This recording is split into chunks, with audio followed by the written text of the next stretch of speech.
La temporalité dans La princesse de Montpensier de Madame de La Fayette et Bertrand Tavernier.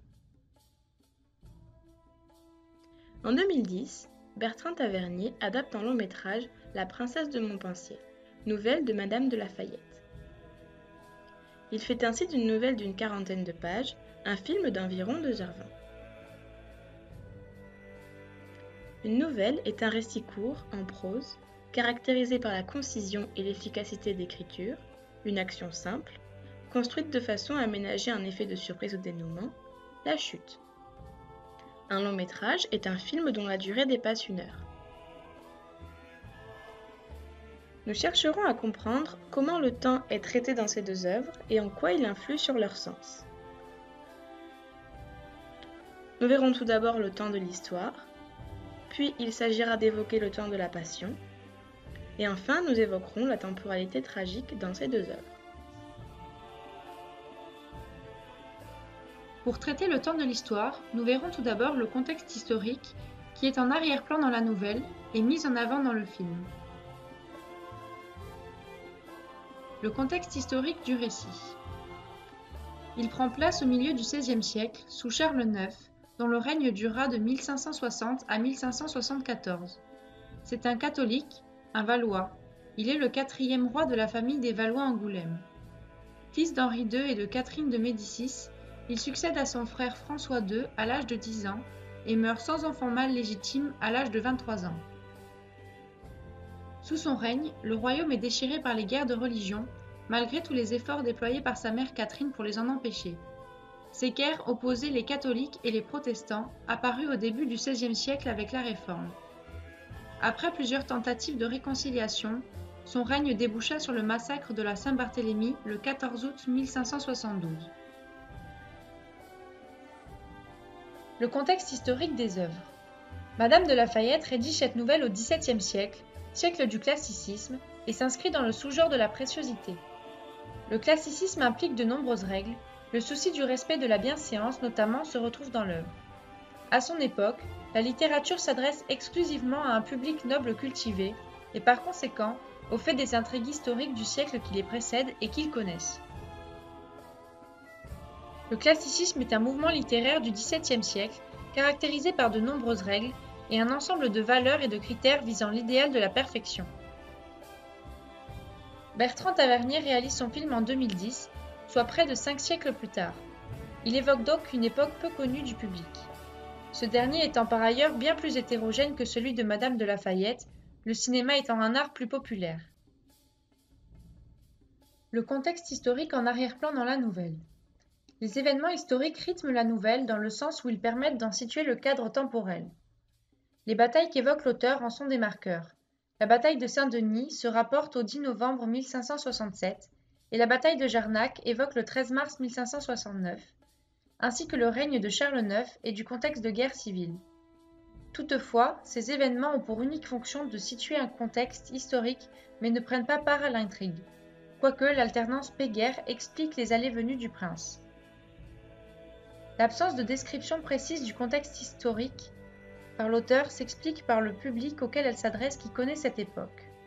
Son but n'est pas par ailleurs de dépeindre une époque, mais d'ancrer son récit dans un siècle durant lequel le faste de la cour était mis en avant.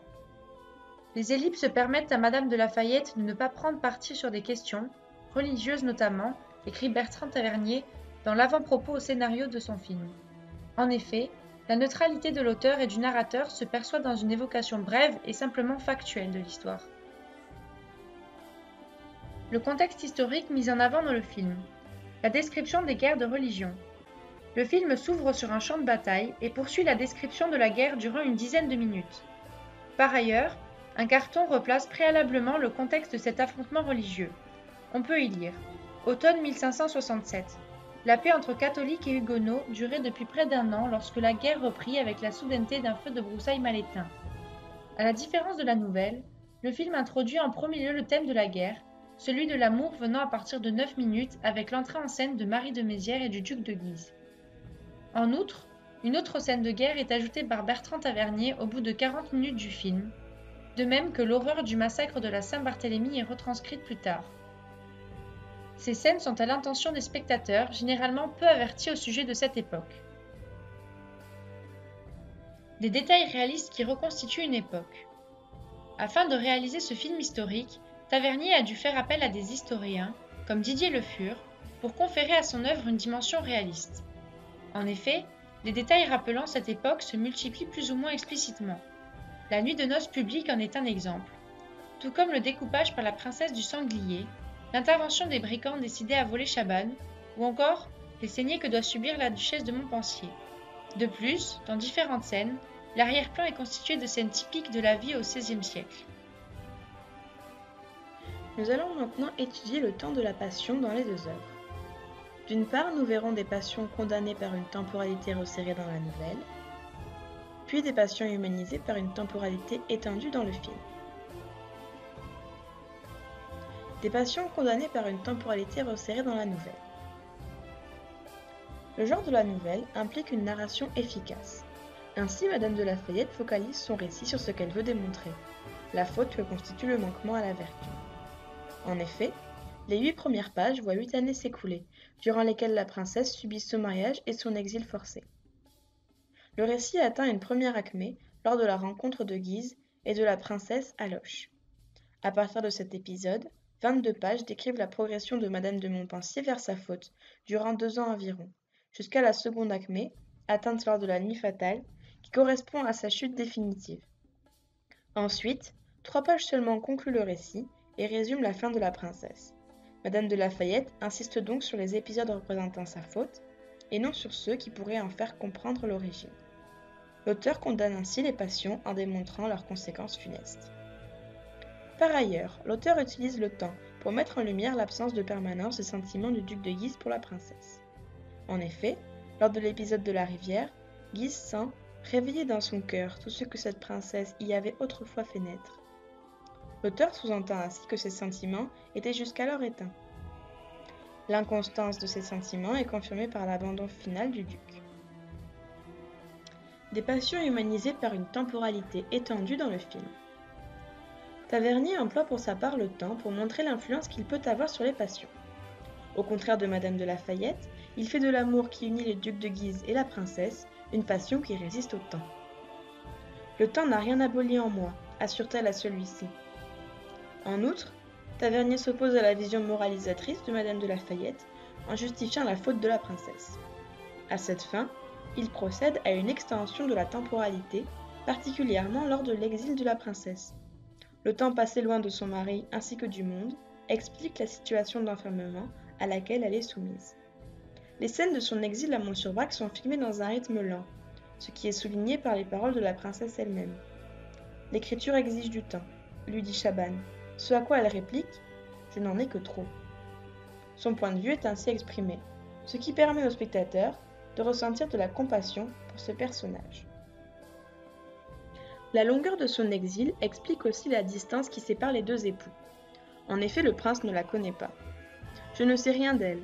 De tout le château, je suis le plus ignorant de ses goûts, de ses humeurs. » Par ailleurs, la temporalité étendue lors de l'apprentissage de la princesse humanise la passion de Chabannes, en montrant leur relation et le temps passé ensemble. Par exemple, leur moment de complicité dans la forêt, lorsqu'il parle de sa femme, montre leur relation étroite. Pour finir, nous allons étudier la temporalité tragique, avec tout d'abord la tragédie classique et moralisatrice du XVIIe siècle chez Madame de Lafayette, puis une tragédie plus moderne chez Bertrand Tavernier. La tragédie classique et moralisatrice du XVIIe siècle chez Madame de Lafayette. En comparant la première et la dernière phrase de la nouvelle, il apparaît d'emblée que ce récit est celui de la chute tragique d'un personnage noble pour avoir succombé à la passion. La structure du récit confirme cette dimension tragique. On peut la découper en une exposition jusqu'à la page 9, un nœud puis un dénouement dans les dernières pages. Le déroulement de l'histoire est tragique en ce qu'il est constitué d'une succession d'événements qui poussent la princesse à sa faute, à savoir sa rencontre avec Guise à Loches, puis son arrivée à la cour qui la rapproche de lui. Cette progression est identifiable au fil du récit par des allusions régulières à l'inclination de Marie de Montpensier pour le duc, celle-ci même évoquée au passé. L'expression « l'inclination qu'elle avait eue pour M. de Guise » est répétée page 11 puis 2 fois page 12. Reste présente à l'esprit du lecteur grâce à ces rappels. La mort de la princesse qui conclut le récit confère une dimension tragique très forte au destin de la princesse. Il est en effet typique d'une tragédie de se terminer par la mort de son héroïne, comme dans Phèdre par exemple. Une tragédie plus moderne chez Bertrand Tavernier.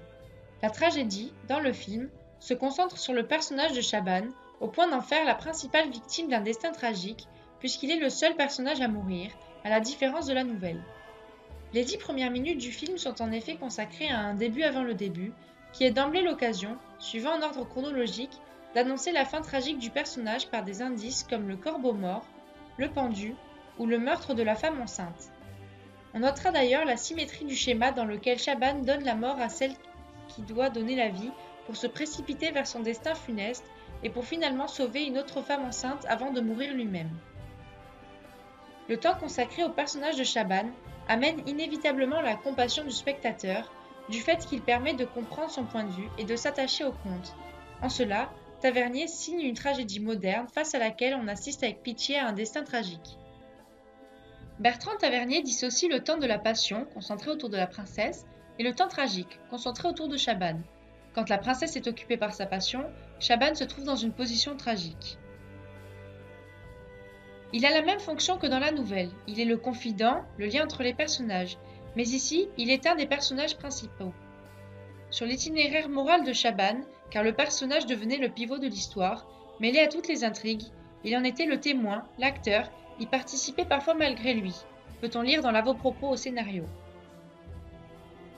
Pour conclure, le temps est resserré chez Madame de La Fayette, alors qu'il est étendu chez Bertrand Tavernier. Il y a par ailleurs une visée moralisatrice chez Madame de La Fayette, tandis qu'une visée plus moderne est présente dans l'œuvre de Bertrand Tavernier, qui laisse place au sentiment. Il s'agit de deux tragédies ancrées dans leur temps et dans l'histoire.